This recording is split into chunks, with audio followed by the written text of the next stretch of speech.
ಶ್ರೀಶೈಲ ಶಿಖರಂ ದೃಷ್ಟ್ವಾ ಪುನರ್ಜನ್ಮ ನ ವಿದ್ಯತೆ.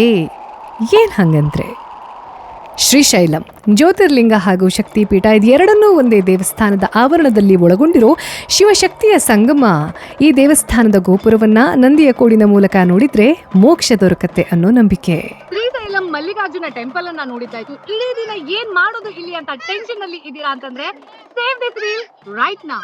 I take you to so many places.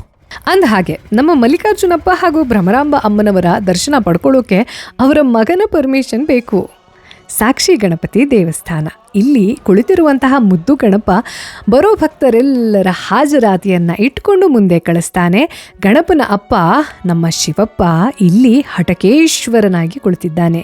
ದೇವಸ್ಥಾನ ಪುಟಾಣಿ ಅನ್ಸಿದ್ರು ಸಹ ಇಲ್ಲಿನ ಮಹಿಮೆ ಮಾತ್ರ ಅಪಾರ. ಇದೇ ಆವರಣದಲ್ಲಿ ಶ್ರೀ ಲಲಿತಾ ದೇವಿ ಪೀಠ ಸಹ ನಮಗೆ ನೋಡೋಕೆ ಸಿಗುತ್ತೆ.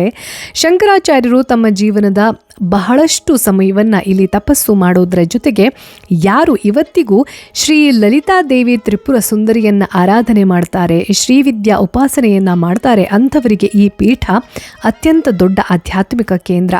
ಅಲ್ಲೇ ಸ್ವಲ್ಪ ದೂರದಲ್ಲಿ ಪ್ರಕೃತಿಯ ಸೌಂದರ್ಯದಲ್ಲಿ ಮೈ ಮರೆತು ನಿಂತಿರೋ ಪಾಲಧಾರ ಹಾಗೂ ಪಂಚಧಾರ.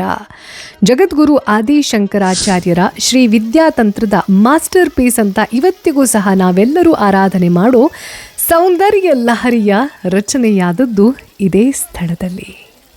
ಸುಮಾರು ಮೆಟ್ಟಿಲನ್ನು ಹತ್ತಿ ವಾಪಸ್ ಬರ್ತಾ ಇರುವಾಗ ಅಲ್ಲಿದ್ದ ಒಂದು ರುದ್ರಾಕ್ಷದ ಅಂಗಡಿಯಲ್ಲಿ ನನ್ನ ಗಮನ ಸೆಳೆದಿದ್ದು ಯಾವುದಪ್ಪ ಅಂತಂದರೆ ಅಲ್ಲಿ ನೋಡಿ ಕಸ್ತೂರಿ ಮೃಗದ ಕೂದಲು. ಮುಂದೆ ಹೋಗಿ ತಲುಪಿದ್ದು ಇಡೀ ಶ್ರೀಶೈಲಂನ ಪ್ಯಾನೋರಾಮಿಕ್ ವ್ಯೂ ಕಾಣಿಸೋ ಶಿಖರೇಶ್ವರ ದೇವಸ್ಥಾನಕ್ಕೆ. ಸ್ಕಂದ ಪುರಾಣದ ಪ್ರಕಾರ ಇಲ್ಲಿರೋ ಪುಟಾಣಿ ನಂದಿ ಕೋಡಿನ ಮೂಲಕ ಮಲ್ಲಿಕಾರ್ಜುನ ದೇವಸ್ಥಾನದ ಶಿಖರ ಒಮ್ಮೆಲೆ ಕಾಣಿಸ್ತು ಅಂತಂದ್ರೆ ಪುನರ್ಜನ್ಮ ಇಲ್ವಂತೆ. ನನಗೆ ಕಾಣಿಸ್ತು. ಪಾಸಿಟಿವ್ ಹೈಲೈಟ್ಸ್ ಮಾತ್ರ ಇದರಲ್ಲಿ ಹೇಳಿದ್ದೀನಿ. The other side of the story and journey is shared on my YouTube channel Soumya Krishna Hegde. Thumbnail ಇದು, ಅದನ್ನು ಹೋಗಿ ನೋಡಿ. ಹಾಗೆ ಡೂ ಫಾಲೋ ಫಾರ್ ಮೋರ್.